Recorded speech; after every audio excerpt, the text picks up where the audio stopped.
ቀጠናችንን ሙሉ በሙሉ ወደ ሌላ አደገኛ ምዕራፍ ሊከተው የሚችል የቀይ ባህር አካባቢና የአፍሪካ ቀንድ ጂኦፖለቲካዊ ካርታ በጥቅሉ የሚቀይር እጅግ አስደንጋጭ የወታደራዊ ንቅናቄና የዲፕሎማሲያዊ ዛቻ መረጃ ከሰዓታት በፊት ደርሶናል።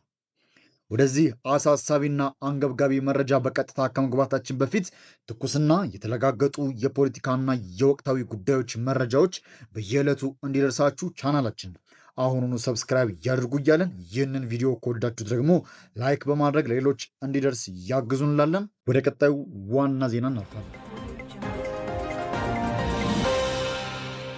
ክቡራትና ክቡራን ውድ የብስራት ሚዲያ ቻናል ቤተሰቦቻችን በአሁኑ ሰዓት በሀገራችን ሰሜናዊ ክፍልና በጎረቤት ኤርትራ ድንበር አካባቢ የሚታዩት ሁነቶች እጅግ አሳሳቢ ወደ ሆነ ትልቅ ደረጃ መሸጋገራቸው ተገልጿል።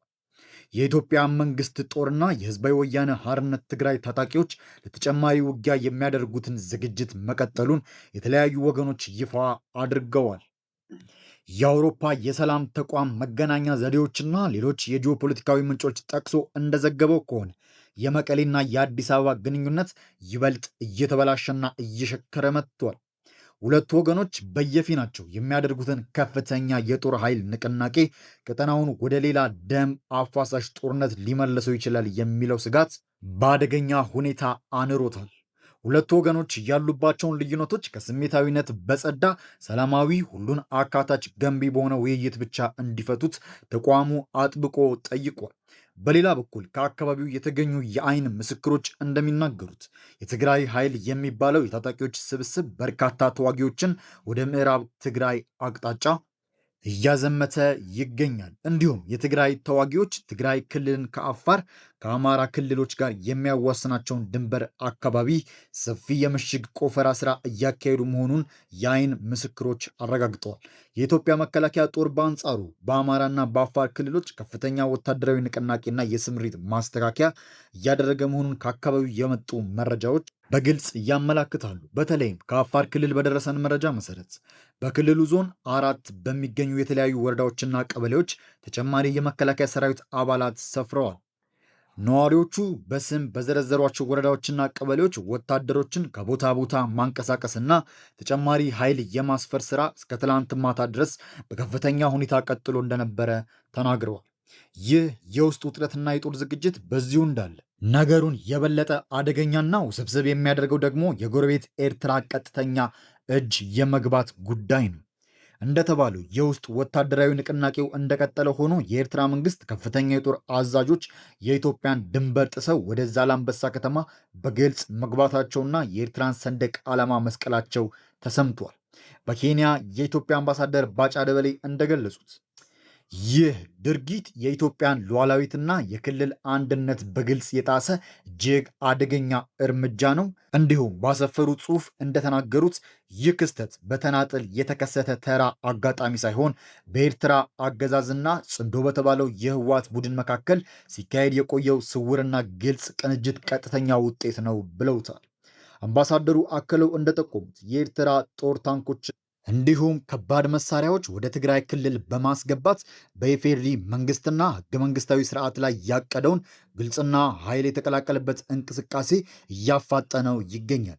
የኢትዮጵያ መንግስት ከፕሪቶሪያው የሰላም ስምምነት በኋላ ላለፉት 2 ዓመታት በላይ ለቀጠናው ሰላም ሲል ከፍተኛ ስልታዊ ታጋሽነት ማሳየቱን በግልጽ ያብራሩት አምባሳደር ባጫ የኤርትራ መንግስት ግን የቀረቡለትን የዲፕሎማሲያዊ ውይይት ጥሪዎች በሙሉ ውድቅ ማድረጉን አጋልጠዋል።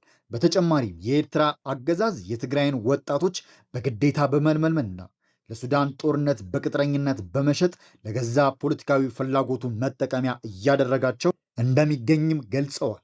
ዓለም አቀፉ ማህበረሰብ በኤርትራ መንግስት ላይ የጣለውን ማዕቀብ አሁናዊ ለውጥ ያላመጣ በመሆኑ የኢትዮጵያ መንግስት የዜጎቹን ደህንነትና የሀገሪቱን ሉዓላዊነት ለማስጠበቅ ሲባል በዓለም አቀፍ ሕግ መሰረት ራስን የመከላከል ሕጋዊ መብቱን ተጠቅሞ እርምጃ ለመውሰድ ሊገደድ እንደሚችል አምባሳደር ባጫ ደበሌ በጽኑ አስጠንቅቀዋል።